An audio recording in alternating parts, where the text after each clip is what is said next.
안녕하세요. 반려동물의 건강상식을 보다 쉽고 보다 간단하게 알려드리는 우리 동네 수의사 신현준입니다. 자, 오늘은 안과 질환 중에 하나인 포도막염에 대하여 다뤄볼까 합니다. 포도막염이라고 하는 단어 자체가 많이 생소하게 느껴질 수가 있는데요.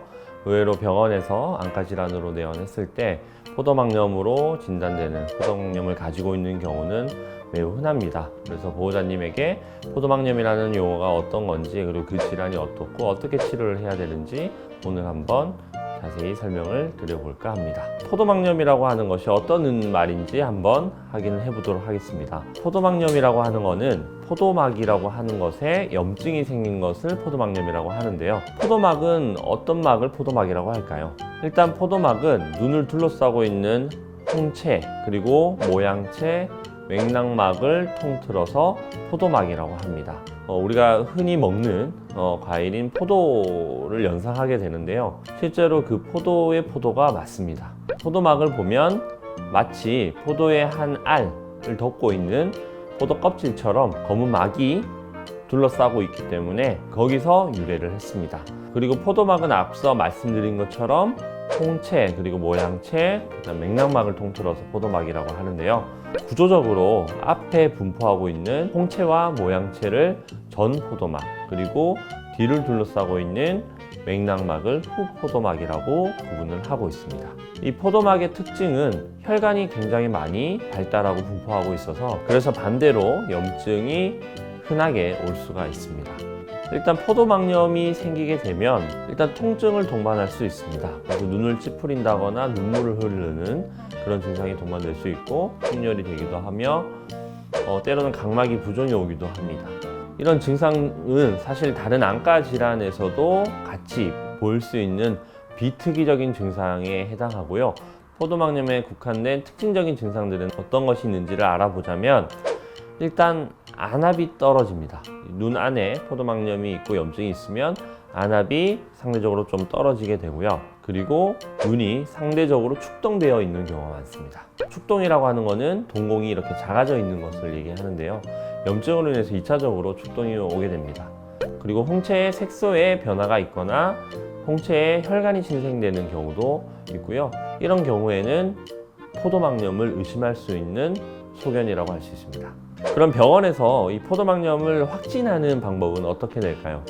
자, 포도막염을 확진하는 것은 슬릿이라고 하는 안과 장비를 통해서 확진을 하게 됩니다. 슬릿으로 우리가 확인하는 것은 먼저 플레어라고 하는 증상인데요. 각막이랑 홍채 사이에 전완방이라고 하는 공간이 있습니다. 거기에 염증이 생기게 되면 뿌옇게 혼탁해져요. 그거를 자세하게 보는 게 슬릿이고요.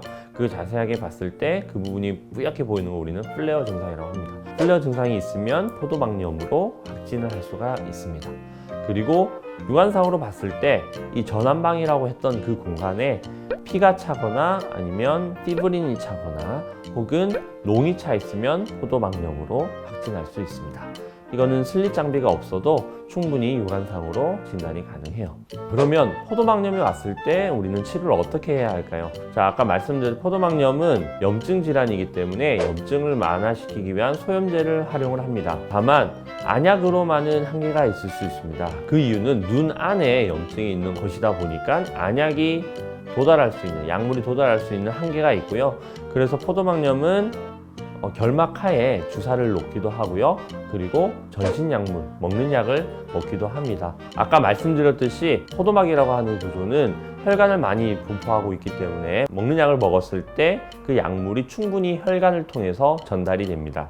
그래서 먹는 약이 굉장히 중요하고요. 수술이 필요한 다른 안과 질환과 달리 상황에 따라 다르겠지만 안약과 약물로 충분히 치료할 수 있는 그러한 질환으로 볼 수 있습니다. 포도막염이 이 망막이랑 뒤에 맥락막 쪽에도 영향을 주게 되면 망막이 박리가 되거나 그로 인해서 출혈이 생기고 그로 인해서 실명을 할 수도 있기는 해서 일단 포도막염이라고 하는 부분은 병원에서 정확한 평가 후에 치료 계획을 정확하게 수립하고 그에 맞는 치료를 하시기를 권장을 드립니다. 다소 보호자님한테는 생소할 수 있는 포도막염이라고 하는 안과 질환에 대해서 개괄적으로 좀 설명을 좀 드렸는데요. 다음 시간에는 강아지에서의 포도막염과 그리고 고양이에서의 포도막염에 대해서 조금 더 자세하게 알려드릴 수 있도록 하겠습니다.